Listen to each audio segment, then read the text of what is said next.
इस कार्यक्रम के पुण्यार्जक हैं गुरु भक्त परिवार श्री वीरेंद्र कुमार जैन, पुत्र आनंद कुमार जैन, निर्मल कुमार जैन, पौत्र वेदांत जैन, 4/142 बालूगंज, आगरा, उत्तर प्रदेश।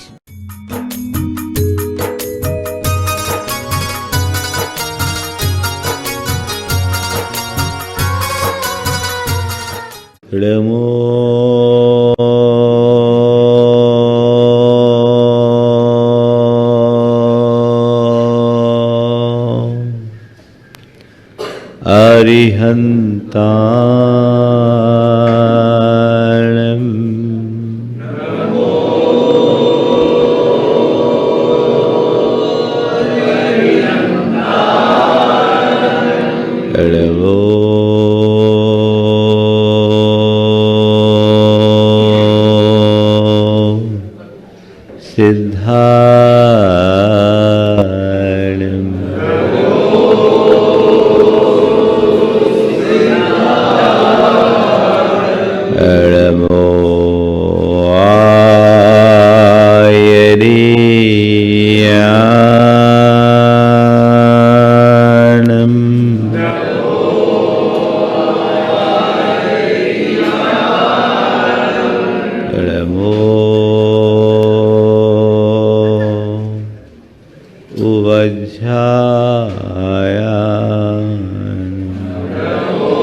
ऐसो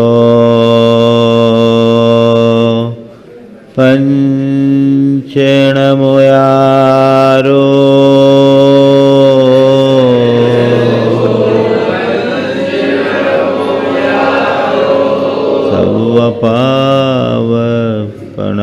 सर्वपावपनाशनो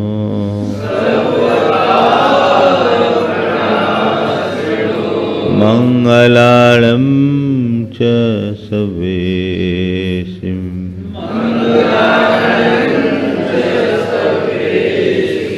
परमं होय मंगलम्।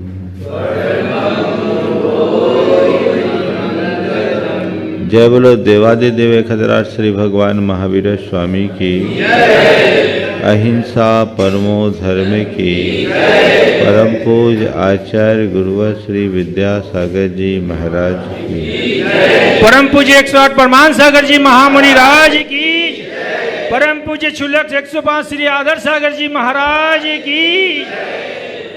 एक बार एक युवक ने सवाल किया,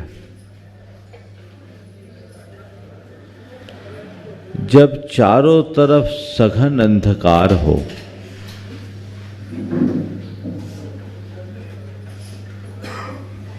कोई रास्ता न दिखता हो, मन में हताशा के बादल छाए हो, मार्ग अवरुद्ध दिखे, तो क्या करूं? मनुष्य के जीवन में कई बार ऐसी परिस्थितियां निर्मित होती है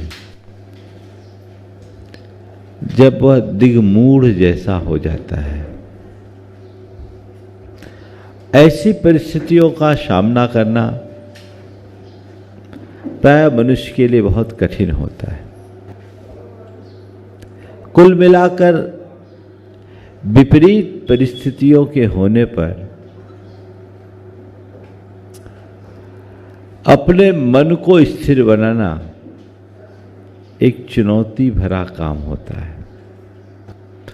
उसके पूछने का कुछ ऐसा ही आशय था। मैंने उससे एक सवाल किया कि मान लो तुम गाड़ी से जा रहे हो और सामने कोई पहाड़ आ जाए, रास्ता बंद हो जाए, तो क्या करोगे? पहाड़ से गाड़ी टकराओगे? बोला नहीं। रिवर्स आओगे? बोले नहीं। क्या करोगे? डायवर्सन खोजेंगे, कहीं से गाड़ी घुमा करके पार करे। हमें पहाड़ को पार करना है, पहाड़ से टकराना भी नहीं है और पहाड़ को देखकर पीछे भी नहीं आना है। तो मैंने उसे समझाया और कहा, जब भी तुम्हारे सामने परिस्थिति का कोई पहाड़ दिखे तो अपने दृष्टिकोण को परिवर्तित करके उस पहाड़ को पार करने का रास्ता खोजो, न पहाड़ों से टकराओ, न पीछे लौटने की बात करो। आज 4 बातें मैं आप सबसे कहना चाहूँगा, क्योंकि ये स्थिति हर मनुष्य के जीवन में कहीं न कहीं घटती है और ऐसे समय में अपने मन को स्थिर बनाए रखना, जीवन में ठहराव रखना एक बहुत बड़ी उपलब्धि है और ये बहुत आसानी से हो सकता है यदि व्यक्ति के अंदर जीवन जीने का सही दृष्टिकोण हो।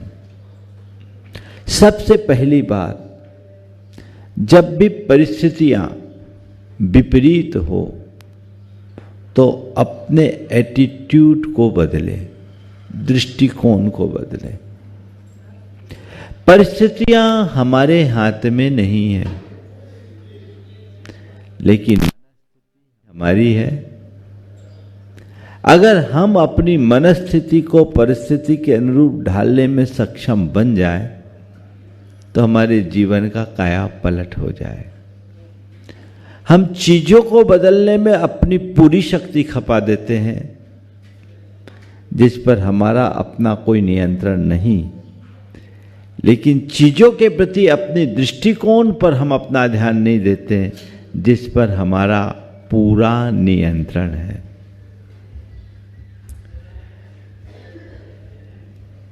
पंडित जगन मोहन लाल सिद्धांत शास्त्री ने एक बहुत अच्छी घटना सुनाई। आज से बहुत पुरानी घटना है। मध्य प्रदेश में रीवा में जैनों के बहुत थोड़े घर हैं। वहाँ महावीर जयंती पर भगवान का विमानोत्सव होता था। कतिपय धर्म विद्वेषी लोग उसका विरोध कर रहे थे। आसपास के सारे जैन समाज ने तय किया कि इस वर्ष हम लोग रीवा में महावीर जयंती धूमधाम से मनाएंगे और इसके लिए रीवा महाराज से अनुमति भी ले ली गई। ये आजादी के पहले की बात है। महावीर जयंती की शोभा यात्रा निकली, लेकिन जिनको ये बात पसंद नहीं थी उन लोगों ने स्ट्राइक कर दिया, पूरा मार्केट बंद। भगवान महावीर की जयंती के अवसर पर उसके विरोध में बाजार बंद किया गया। स्थिति निश्चित रूप से अच्छी नहीं थी। पंडित जी उस सभा के मुख्य वक्ता थे। वो जब सभा में खड़े हुए, ये बात उन्होंने ही मुझे सुनाई थी। उन्होंने कहा, मुझे अपने गुरु की एक बात याद आ गई कि जब परिस्थितियां प्रतिकूल हो, परिस्थितियां प्रतिकूल हो तो उसकी व्याख्या अनुकूल कर दो। क्या सूत्र दिया? परिस्थितियां प्रतिकूल हो तो उसकी व्याख्या अनुकूल कर दो। उन्होंने अपने गुरु को याद करके अपनी बात कुछ इस प्रकार से कहनी शुरू की कि भगवान महावीर की जयंती पूरे विश्व में मनाई जाती है। जहाँ जहाँ भगवान महावीर को मानने वाले लोग हैं वहाँ भगवान महावीर की जयंती मनाई जाती है, लेकिन आज जैसी महावीर जयंती जैसी रीवा में मनाई गई वैसी दुनिया में कहीं नहीं मनाई। जैसी महावीर जयंती रीवा में मनाई गई है वैसी जयंती दुनिया में कहीं नहीं, क्योंकि जहां भी महावीर जयंती मनाई जाती है वहां केवल जैन ही अपना प्रतिष्ठान बंद करते हैं। आज जन जन ने अपना प्रतिष्ठान बंद किया। ये सुनते ही लोगों ने सोचा भैया इनने तो हमारी बंदी का उल्टा अर्थ ले लिया, पूरा मार्केट खुल गया। ये मंत्र है, जब भी तुम्हारे सामने कुछ एडवर्स हो, कुछ भी बुरी स्थिति बने और लगे कि इसे बदल पाना संभव नहीं है, तो सबसे पहले उसके प्रति अपना एटीट्यूड चेंज कर दे, दृष्टिकोण बदल दे, सब कुछ सामान्य हो जाएगा। भारत के राष्ट्रपति डॉक्टर राधाकृष्णन जिस समय भारत के राष्ट्रपति थे, एक शासकीय दौरे से अमेरिका गए। उस समय अमेरिका के राष्ट्रपति मिस्टर केनेडी थे। अचानक मौसम बिगड़ जाने के कारण उनका विमान निर्धारित स्थान से पहले उतारना पड़ा और सड़क मार्ग से उन्हें व्हाइट हाउस जाना पड़ा। प्रोटोकॉल के तहत सारी व्यवस्थाएं धरी रह गई। अमेरिका के राष्ट्रपति ने अपनी ओर से खेद प्रकट करते हुए कहा कि परिस्थितियां अनुकूल न होने के कारण हम आपका समुचित सत्कार नहीं कर पाए, इसका हमें खेद है। तो राधा कृष्णन जी ने जो जवाब दिया वो हम सबके ध्यान देने योग्य है। उन्होंने कहा, never mind mister president, we can not change the event but certainly change our attitude towards them. राष्ट्रपति महोदय, किसी प्रकार का खेद न करें, हम परिस्थितियों को नहीं बदल सकते पर परिस्थितियों के प्रति अपने दृष्टिकोण को जरूर बदल सकते हैं। अपने जीवन में देखो, हर कोई अपनी परिस्थितियों का रोना रोता दिखाई पड़ेगा, है ना। कल मैंने जो बात की थी उसी बात को आगे बढ़ा रहा हूं। परिस्थिति खराब है, क्या करें। किसी के पास अभाव है, किसी के पास अल्पता है, किसी के संबंध खराब है, किसी का स्वास्थ्य खराब है, यही सब चक्कर है ना। अब क्या करे जी। नहीं, तुम्हारे जीवन में यदि अभाव और अल्पता दिख रही है, तुम्हें लगता है कि इस अभाव और अल्पता के कारण मैं दुखी हूं, तो पहले देखो तुम्हारे पास जितना अभाव है उससे कहीं ज्यादा अभाव वाले लोग भी हैं, है कि नहीं। दिखेगा। तुम अपना रोना रो रहे, रोना रोने में तो करोड़पति भी रोता है और रोडपति भी रोता है। दाम बिना निर्धन दुखी, तृष्णावश धनवान, कहीं न सुख संसार में। अगर अभाव का रोना रोगे तो रोते ही रहोगे। सब रो रहे, और जिसके पास जितना होना उतना रोना है, और ज्यादा रोएगा। तुम अपने जीवन में जिसका अभाव है उसकी तरफ देखने की जगह जिसका सद्भाव है उसे देखना शुरू कर दो, दृष्टि बदल जाएगी। आज तुम्हारे पास धन की कमी तुम्हें खलती है, मेरी परिस्थिति अनुकूल नहीं है, मान लिया, प्रयास करो और धन मिले, लेकिन रोना रोने से तो धन की पूर्ति नहीं होगी। चलो कोई बात नहीं, मेरे पास धन नहीं है तो क्या हुआ, जीवन धन तो है। बोलो, जीवन धन से बड़ा धन है? तुम धन की कद्र करते हो और जीवन धन की उपेक्षा, जबकि करना क्या चाहिए? बड़ा कौन है? धन का तो मूल्य है, जीवन धन का कोई मूल्य है क्या? वो अमूल्य है। पर विडंबना यह है कि तुम्हें अमूल्य का मूल्य पता नहीं। संत कहते मूल्य समझो अमूल्य का। जीवन धन मिला है, ये क्या कम है? अपना जीवन तो कोई भी कैसे भी चला सकता है। जो जीवन देता है वो जीवन की व्यवस्था भी देता है। होगी व्यवस्था, ठीक है, सोच वो होनी चाहिए। कुछ भी हो, अपने दृष्टिकोण को बदलिए। दृष्टिकोण को बदलते ही सब चीजें प्रतिकूल भी अनुकूल लगने लगती है, दुख में भी सुख दिखने लगता है, विपत्ति भी संपत्ति दिखने लगती है और विसंगति में भी संगति बैठ जाती है। चीजों को देखने के प्रति अपना दृष्टिकोण बदलने की क्षमता होनी चाहिए। एक सज्जन जिसका एक बेटा पढ़ लिख नहीं पाया, आवारा जैसा फिरता रहा। किसी ने कहा कि भैया तुम्हारा बेटा आवारा रह गया। उसने कहा मैं अपने आप को इस अर्थ में भाग्यशाली मानता हूं कि बेटा आवारा है, अपराधी तो नहीं। दृष्टिकोण है।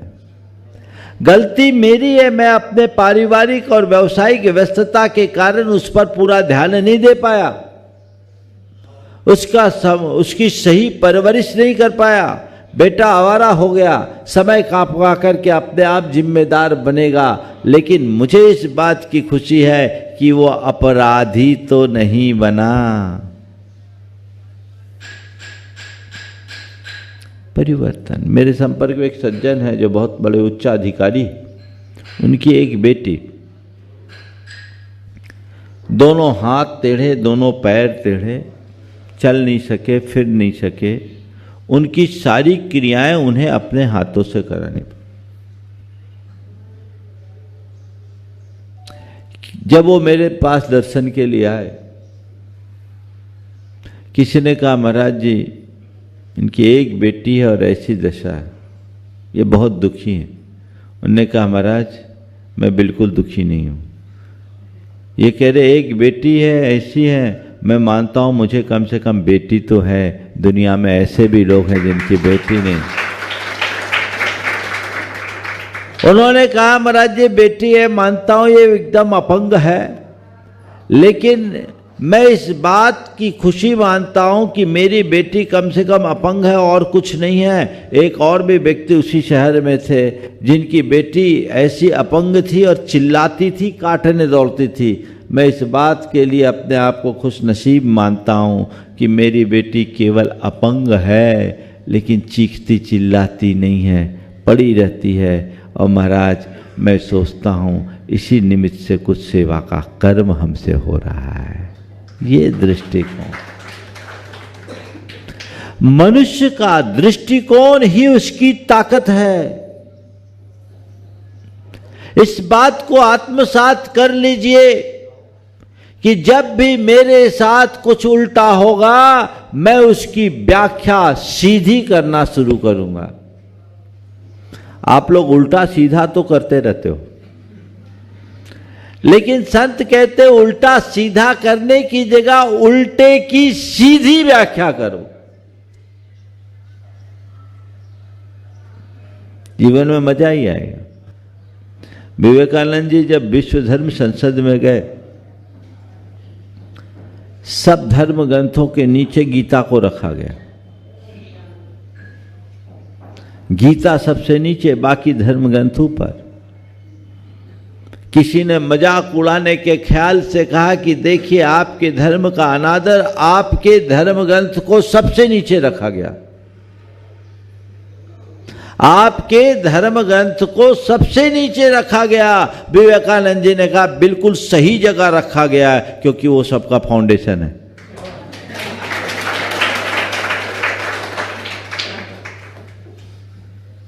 दृष्टिकोण बदलना सीखिए। परिस्थितियां तो अपने आप दूर हो जाएगी, हावी नहीं होगी। आत्मनियंत्रण आता है उससे, आत्मतोष आता है, आत्मविश्वास जगता है।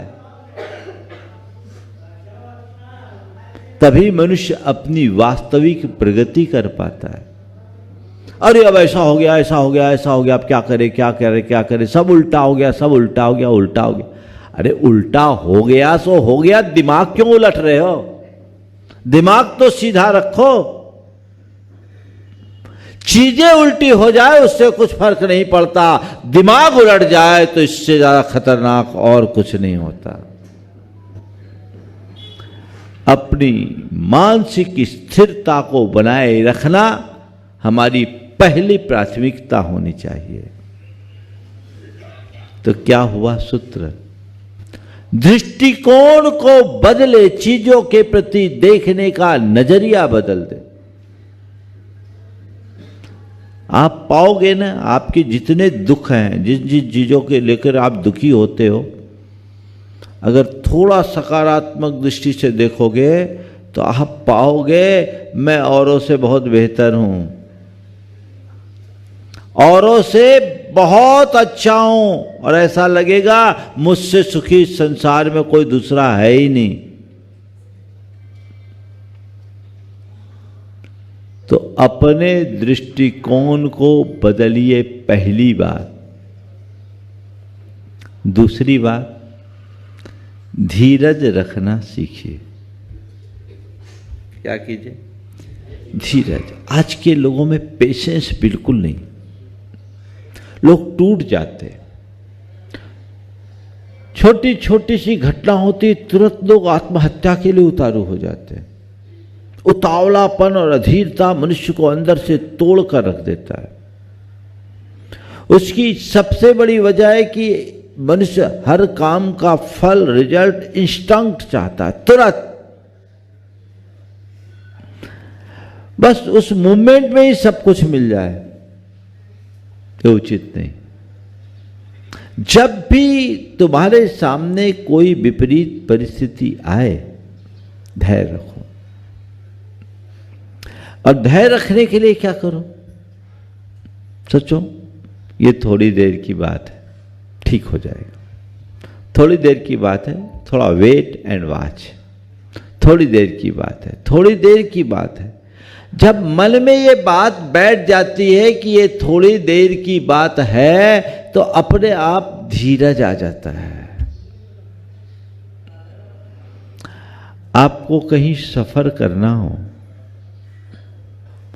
और आपको टिकट ना मिले, रिजर्वेशन ना हो, और काम जरूरी हो, तो आप कहोगे घंटे भर का सफर है, खड़े खड़े चले जाएं। कोई बात नहीं, थोड़ी देर की बात है, 1 घंटे का सफर है, खड़े खड़े चले जाएंगे, जनरल क्लास में चले जाएंगे, कोई दिक्कत नहीं है ना। पर कोई लंबी यात्रा हो, लंबी यात्रा हो, अरे भैया इतनी लंबी यात्रा बिना टिकट, बिना रिजर्वेशन कैसे जाएंगे? हमसे तो नहीं होगा। होगा? है ना? नहीं जा पाओगे। तो जो चीजें छोटी लगती है, थोड़ी देर के लिए लगती है, वो अपने आप ग्राह्य बन जाती है, और जो लंबी होती है उसे ग्रहण करना बहुत कठिन होता है। तो कहते हैं जब भी कुछ हो ना उल्टा, तो एक मंत्र जपना शुरू कर दो। थोड़ी देर की बात है। क्या है? थोड़े देर की बात है, थोड़ी देर की बात है। अपने आप रास्ता खुलेगा, मन में धैर्य बैठेगा। और जब धीरज आएगा ना, तभी आप अपनी मानसिक संतुलन को कायम रख पाओगे। और जब मानसिक संतुलन होगा तभी कोई अच्छा निर्णय ले पाओगे। अधीरता में एक प्रकार का आवेग आता है जो हमारे चित्त को अस्थिर बना देता है। फिर कुछ नहीं, दिमाग काम करना बंद हो जाता है। नहीं, पेशेंस रखिए, धैर्य रखना सीखिए। नहीं, त्वरित मुझे कोई प्रतिक्रिया नहीं करनी, रुक के करना है। देखते हैं, सब चीजें ठीक होगा, बदलेंगे। कितने भी सघन बादल क्यों ना हो, हवा का दबाव कम होता है, ज्यादा होता है, बढ़ता घटता रहता है। हवा का रुख बदलते ही बादल छट जाते हैं, है ना। हवा का रुख बदलेगा, आज नहीं कल बदलेगा, हवा चलेगी, सब कुछ परिवर्तित होगा। धीरज रखना चाहिए। मेरे संपर्क में एक सज्जन, उनको बड़ा भारी नुकसान हुआ, बड़ा भारी, माने करोड़ों का। उनका बेटा घबरा गया, लेकिन वो बड़े स्थिर चित्त रहे। उन्होंने कहा ठीक, एक गलत निर्णय लिया, नुकसान हुआ, व्यापार में नफा नुकसान लगा है, करोड़ों का स्वामी 10,000 रुपया देने के लिए भी मोहताज हो गया, ये हाल था। लेकिन उस व्यक्ति ने अपना धैर्य नहीं खोया। उसने कहा ठीक है, महाराज कहते हैं अभी रात है, प्रभात होगा। उसने क्या किया, उसके नगर में 7 मंदिर थे। उसने नियम ले लिया, अब काम धाम तो सब ठप, 7 मंदिर के रोज दर्शन करूंगा और प्रतिदिन मंदिर बदल बदल करके पूजन करूंगा। उसके बाद मुंह में पानी डालूंगा। समय निकालना है और क्या करना है। वो व्यक्ति 7 मंदिरों के दर्शन करता, घर से सुबह 6 बजे निकलता, सब मंदिरों के दर्शन करते, पूजन करके लौटते लौटते उसे 10 साढ़े 10 बज जाते। 47 टेम्परेचर में नंगे पांव जाता और आता। देखिए उसके धैर्य और श्रद्धा का चमत्कार। 6 महीने भी पूरे नहीं बीते, नासिक में एक बड़ी प्रॉपर्टी थी जो बहुत सालों से लिटिगेशन में पड़ी हुई थी। मामला सलट गया और मोटी रकम हाथ में आ गई। इतना ही नहीं, उसके 15 दिन बाद एक समाचार आया, भोपाल में उनके पिताजी के जमाने की कोई प्रॉपर्टी ली हुई थी, अरेरा कॉलोनी में, महावीर नगर में, पीसी सेठी के टाइम में। इनको पता नहीं था कि हमारी प्रॉपर्टी। दलाल की खबर आई कि इसको सल्टाना है तो सल्टा दो। अगले ने सल्टा दिया। वो आदमी खुशी खुशी आया, बोला महाराज आप कहते थे रात के बाद प्रभात होगा, प्रभात हो गया। चीजें संयोगों पर निर्भर करती है, लेकिन इसके धैर्य ने उसे स्थिर बनाए रखा। अक्सर आदमी ऐसी स्थिति में आधा हो जाता है, टूट जाता है, घोर हताशा का शिकार बन जाता है। तो दूसरा सूत्र क्या करना है, मुझे धीरज रखना है। और धीरज रखना है, उसके लिए एक सूत्र आप हर पल दोहराइए, भावना योग की तरह। मुझे धीरज रखना है, मुझे धीरज रखना है, मुझे धीरज रखना है। ये बात बार बार दोहराते रहिएगा तो धैर्य आएगा। आज हर बात में व्यक्ति प्रतिक्रियाएं करता है, विचलित हो जाता है, टूट जाता है, जो उसे कहीं का नहीं रहने देता। तो दूसरा सूत्र क्या है? धीरज रखो। तीसरी बात, आशावादी बनो, हताश मत हो। हताशा को अपने ऊपर हावी मत होने दो। कुछ भी होगा ठीक है, आज बुरा है कल अच्छा होगा, सब ठीक हो जाएगा, सब ठीक हो जाएगा, सब ठीक हो जाएगा। रात के बाद तो प्रभात होगा ना। रात लंबी हो सकती पर शाश्वत तो नहीं ना। दुनिया के किसी कोने में सदियों से अंधकार है ऐसी बात नहीं ना। नरकों को छोड़ दो, लेकिन वहां से भी निकलने वाले का उजाला तो मिलता ही है। तो कहने का तात्पर्य यही है कि व्यक्ति को अपनी आशा कभी नहीं खोना चाहिए। आशा अगर मन में बनी है तो सकारात्मक प्रेरणा जगती है, और वही सकारात्मक प्रेरणा मनुष्य के मन का संबल बनती। एक बहुत पुरानी कहानी है। एक गांव में बाढ़ आई, पूरा गांव डूब गया। उस बाढ़ में एक बच्चा 14 साल का, उसके माँ बाप, घर परिवार सब डूब गया, कुछ नहीं बचा, अकेला वो बचा। गांव वालों ने उसे पास के नगर के एक सेठ के पास रख दिया। सेठ ने थोड़े दिन उसे रखा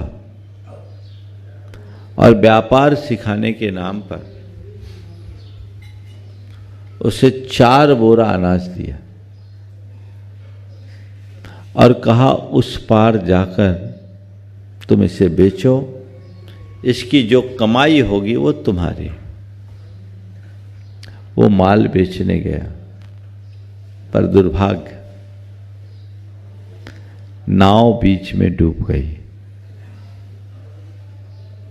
जैसे तैसे जान बचाकर वापस आया। सेठ के सामने मुंह दिखाने की हिम्मत नहीं। सेठ ने सुना, ने कहा कोई बात नहीं, ऐसा होता है, अनाज डूबा, तुम बच गए, अच्छी बात, आओ फिर दोबारा ट्राई करना।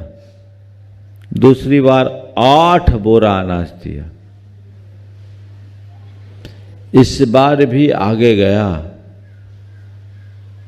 अचानक नाव में भंवर उठी और वह नाव डूब गई, पूरा अनाज डूब गया। मल्लाहों ने किसी तरह से इसे बचाया और पार लगाया। सेठ के पास आया, एकदम हताश हो गया। बाबूजी, मेरा भाग्य खराब है, मैं कुछ नहीं कर सकता, आपका बहुत बड़ा नुकसान कर दिया। बोला बेटा, अनाज डूबा है, अभी किस्मत नहीं डूबी, तू जा। अब की बार मैं तुझे 16 बोरा अनाज देता हूं, तुम ले करके जाओ। बोला नहीं, अब कुछ नुकसान हो गया तो मैं कैसे करूंगा, अब मैं, मेरे बस का नहीं है। वो एकदम मायूस। सेठ ने कहा बेटा, ऐसे घबराया नहीं जाता, तुम जाओ और पूरे विश्वास के साथ जाओ। इस बार पार लगोगे तो हो सकता है जितना नुकसान हुआ सब रिकवर हो जाए। सेठ के द्वारा प्रेरित किए जाने पर वो गया और उसकी नाव सकुशल गई। संयोग से बाजार में और किसी का माल नहीं था, इसका ही माल था। महंगे दर पर बिका और इतना कमा लिया जितना पहले नुकसान किया था उससे ज़्यादा। जब वो लौट कर आया तो सेठ ने उसे कहा कि बेटे, जीवन में कभी हार मत मानना, क्योंकि हार के बाद ही जीत होती है। कुछ भी हो जाए, कैसा भी हो जाए, हारना मत। अपने मन की आशा को मत त्यागो। अगर आशा ही खो दोगे तो आगे बढ़ोगे कैसे? इसलिए हमेशा आशावादी सोच रखिए। कुछ भी हो जाए हताश मत होइए। अभी रायपुर वाले लोग आए और भी पूरे बेल्ट के छत्तीसगढ़ के लोग हैं। सबके मन में उथल पुथल है, क्या होगा क्या होगा क्या होगा, क्योंकि सुपर फास्ट गाड़ी एकदम से ब्रेक लग गया। लेकिन मैं एक ही बात कहता हूं, सबको आशा बनाकर रखना चाहिए। समझ गए? दूसरी बार लगा, तीसरी बार नहीं लगेगा, चौथी बार नहीं लगेगा, आशा तो रखो। हाँ, घबराओ नहीं, होगा तो भी पहुंचेंगे। सीधे हो तो और घूम कर हो तो, ये तुम्हें पता है ना, हमारे हाथ में है ना, तुम्हारे हाथ में। बिल्कुल भावना भाव। चीजें इसी तरीके से बनती और बदलती है।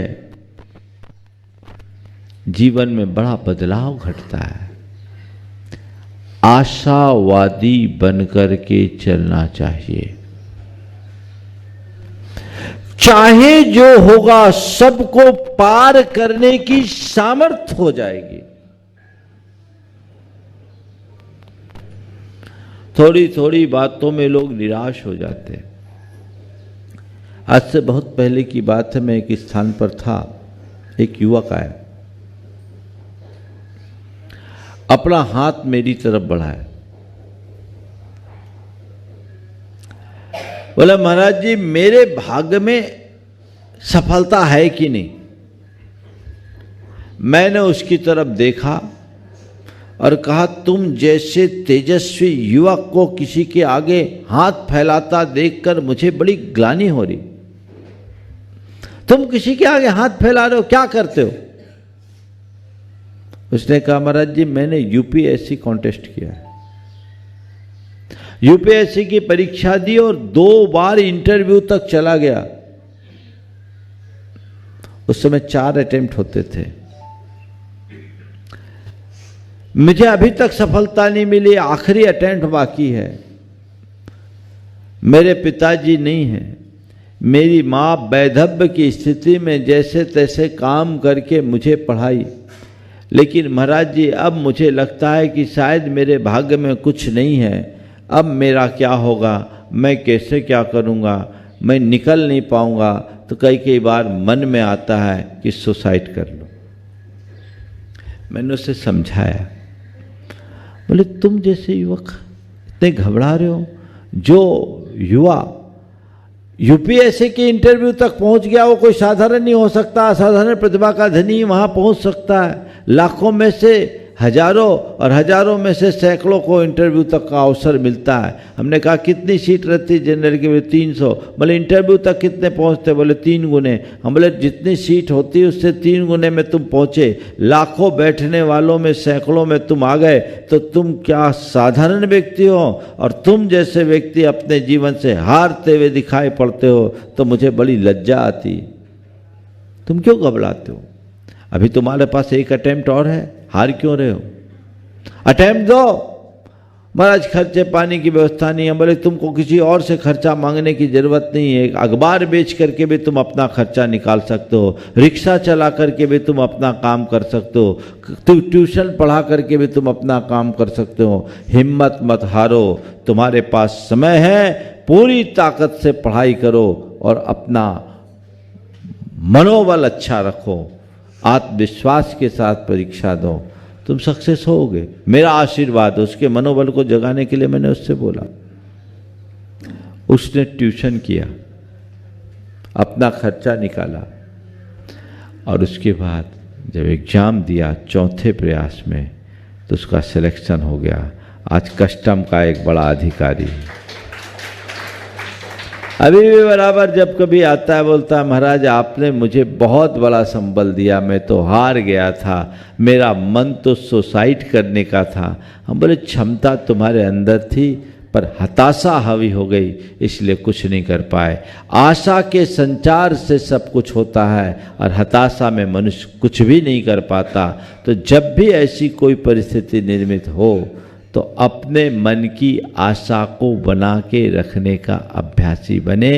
चित्त में हताशा को कभी भी हावी न होने दें। यदि हताशा हावी हो जाएगी तो जीवन में कुछ भी घटित नहीं हो पाएगा। ये बात गांठ में बांध कर रखने की जरूरत है। और चौथी बात,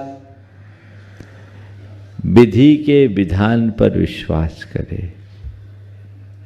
पुण्य पाप के खेल को समझे, जीवन के यथार्थ को अपने सामने रखे।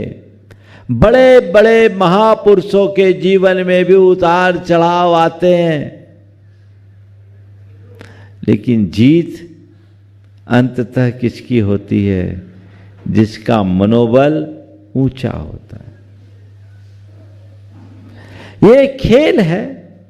आज कोई पाप के निमित्त से मेरे सामने प्रतिकूल संयोग आया है, ये टलेगा।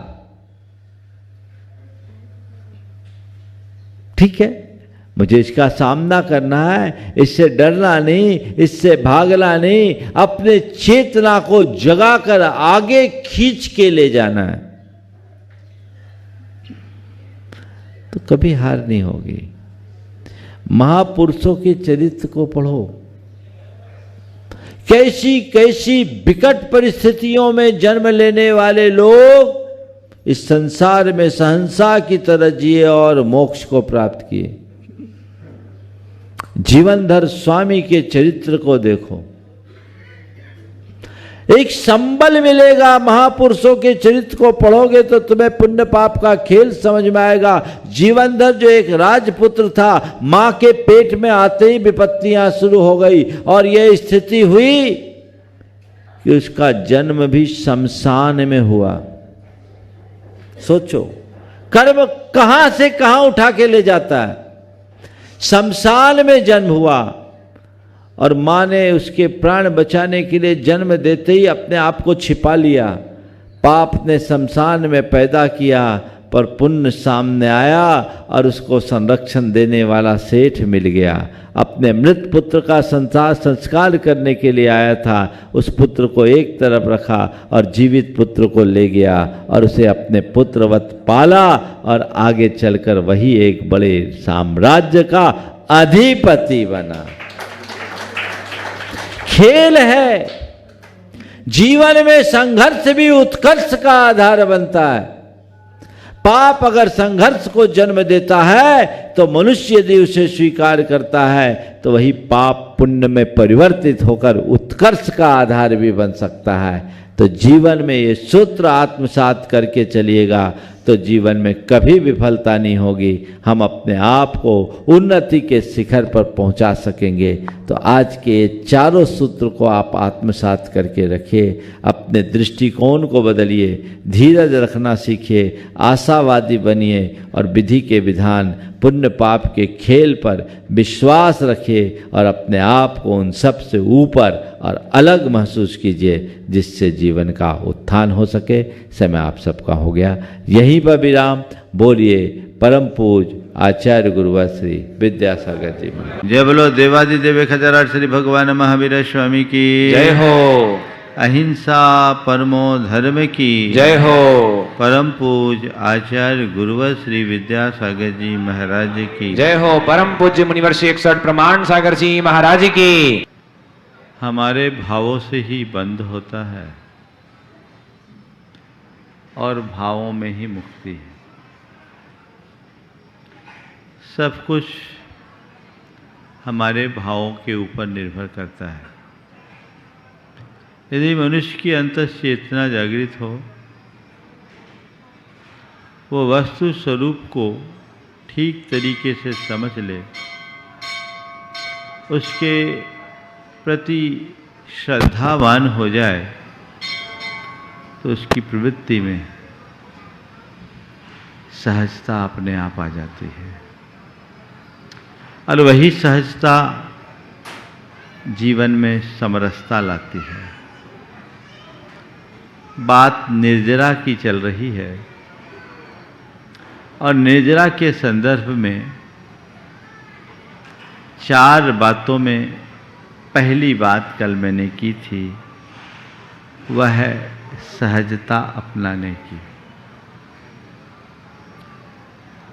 मैं चाहता हूं कि हम लोग अपने बंधी बंधाई धारणाओं में कुछ परिवर्तन करें। जब कभी भी हम निर्जरा की बात करते हैं, हमारे मन में एक ही बात होती है, व्रतियों की निर्जरा होती है, त्यागी तपस्वियों को निर्जरा होती है।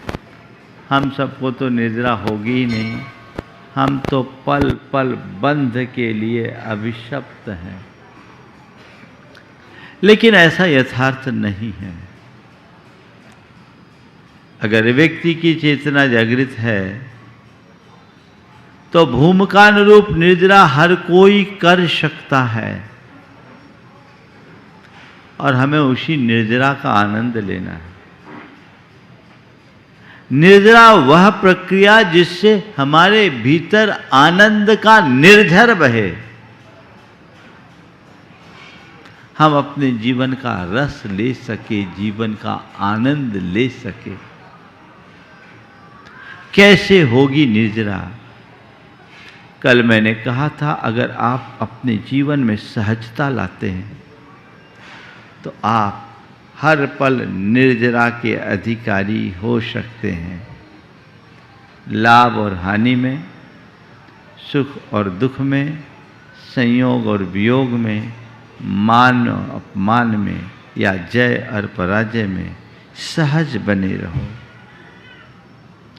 अगर हमारे भीतर ये सहजता की वृत्ति है, साक्षी भाव प्रकट हो गया, तो हम हर स्थिति में तटस्थ रह सकते हैं। आज दूसरा सूत्र है संतोष। मन में संतोष। जब कभी भी हम संतोष की बात करते हैं तो हमारी धारणा धन पैसे के प्रति संतोष रखने पर केंद्रित हो जाती है। हम अगर किसी व्यक्ति के लिए कहें ये बड़ा संतोषी व्यक्ति है,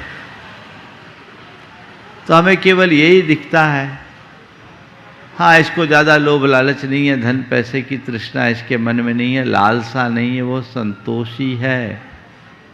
निश्चित संतोषी व्यक्ति के हृदय में लोभ लालच नहीं होता, लेकिन संतोष का संबंध केवल धन पैसे के लोभ लालच को नियंत्रित करने तक सीमित नहीं है। संतोष का अर्थ है अपनी स्थिति में खुश रहना।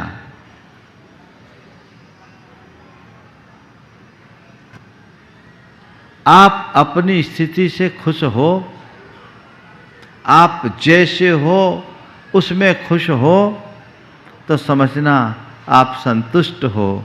और आपके मन में ना खुशी है तो ये असंतोष है। अपनी स्थिति में खुश रहने की कला विकसित कीजिए।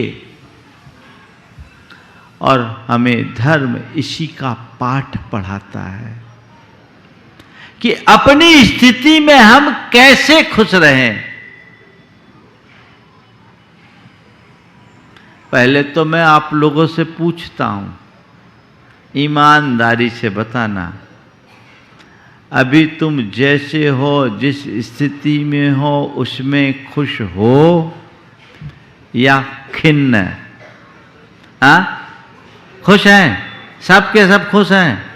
हाँ, फिर हमें प्रवचन देने की जरूरत क्या? हमारे प्रवचन का मकसद ही भैया खुश रहो, खुश रखो। फिर यहीं विराम दे देता हूं। हाँ, बोले महाराज जी आप अभी प्रवचन दे रहे इसलिए खुश हैं, और प्रवचन नहीं दोगे तो फिर खिन्न हो जाएंगे। ईमानदारी से बोलो।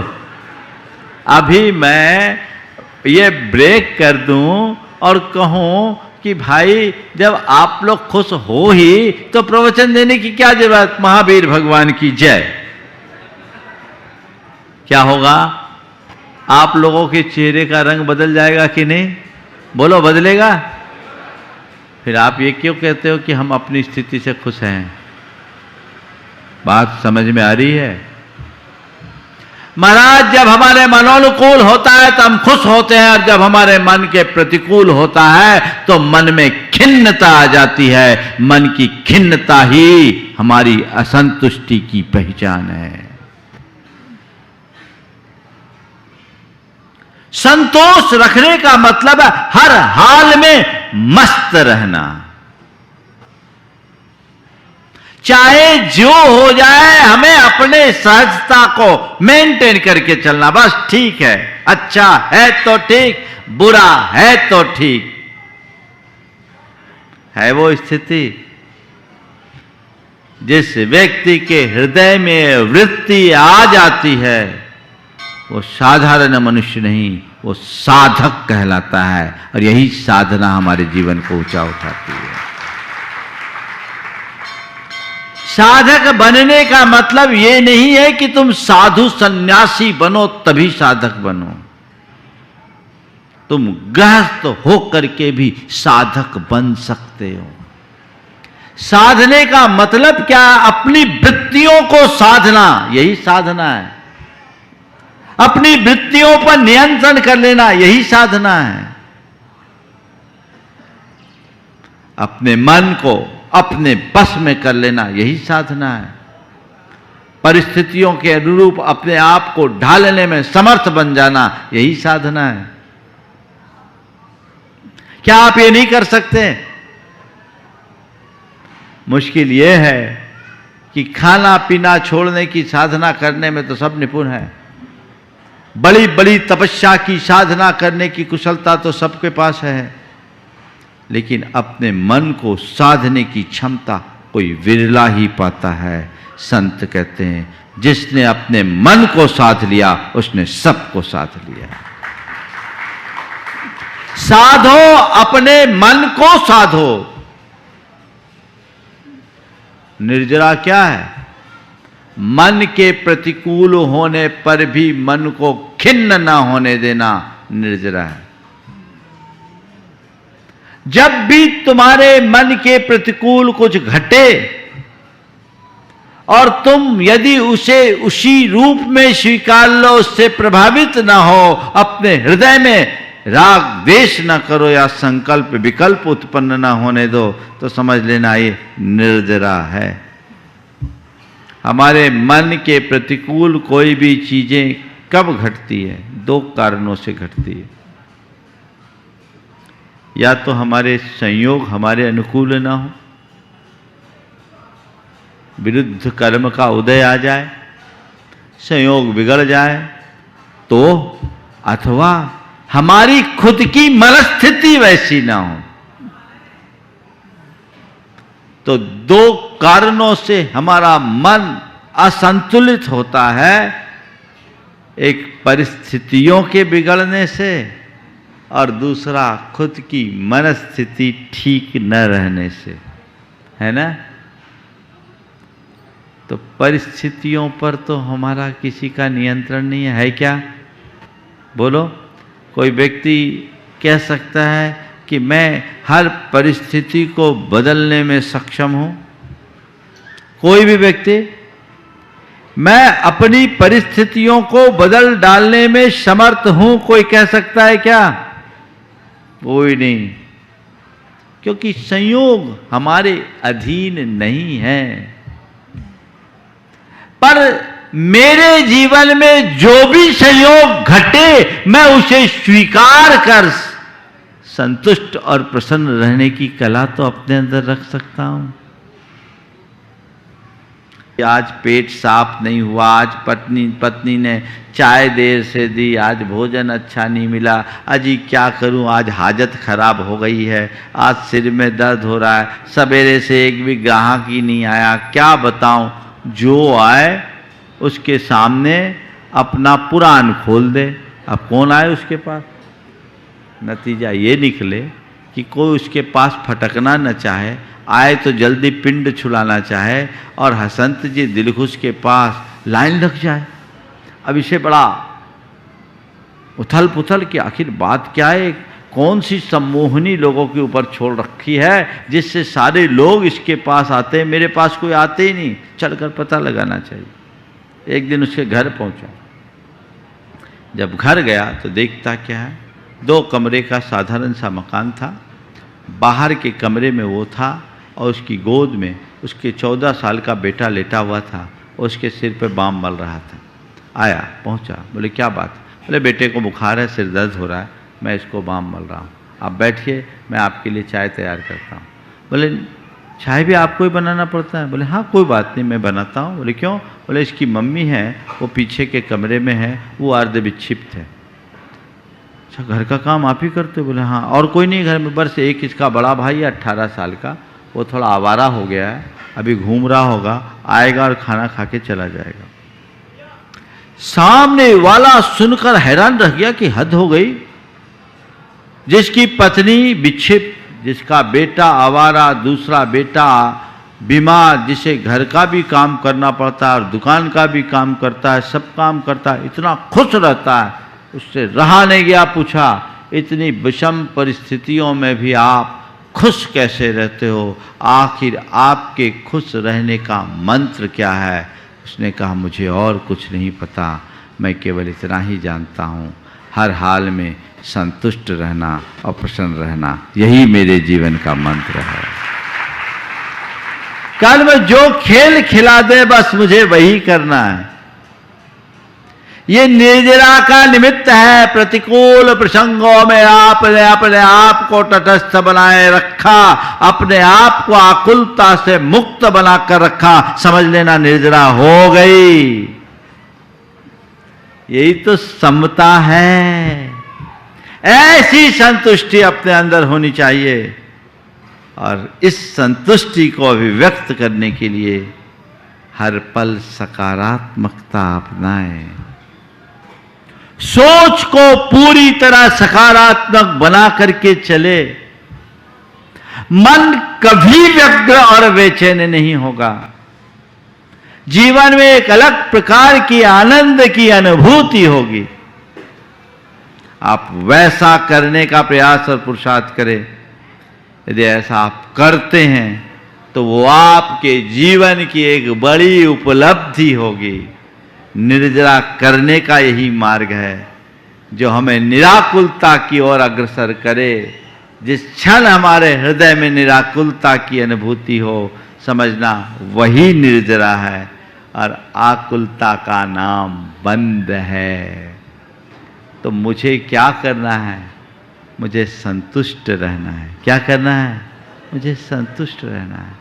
अपने हृदय में संतोष की वृत्ति को बनाए रखना चाहते हो तो बस एक ही बात अपने जीवन का मंत्र बना लीजिए, मुझे खुश रहना है, मुझे संतुष्ट रहना है, मुझे खुश रहना है, मुझे संतुष्ट रहना है, मुझे खुश रहना है, मुझे संतुष्ट रहना है। ये तुम्हारे जीवन की धुन बन जाए तो हर पल तुम्हारे चेहरे पर सहज मुस्कान बिखरेगी, कभी तनाव के लक्षण नहीं दिखेंगे।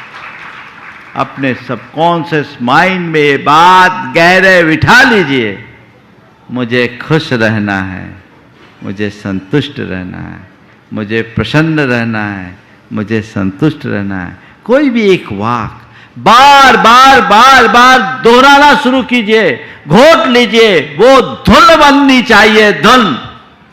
तो जैसे ये धुन बनेगी, बाकी वस्तु का स्वरूप तुम्हारे आंखों के सामने आएगा, तुम्हारे मानस पटल पर उभरेगा, और वह तुम्हें अपने आप सहज बना देगा और जीवन का पथ प्रशस्त करेगा। समय आप सबका हो गया, यहीं पर विराम। बोलिए परम पूज्य आचार्य गुरुवर श्री विद्यासागर जी। इस कार्यक्रम के पुण्यार्जक थे गुरु भक्त परिवार श्री वीरेंद्र कुमार जैन, पुत्र आनंद कुमार जैन, निर्मल कुमार जैन, पौत्र वेदांत जैन, 4/142 बालूगंज, आगरा, उत्तर प्रदेश।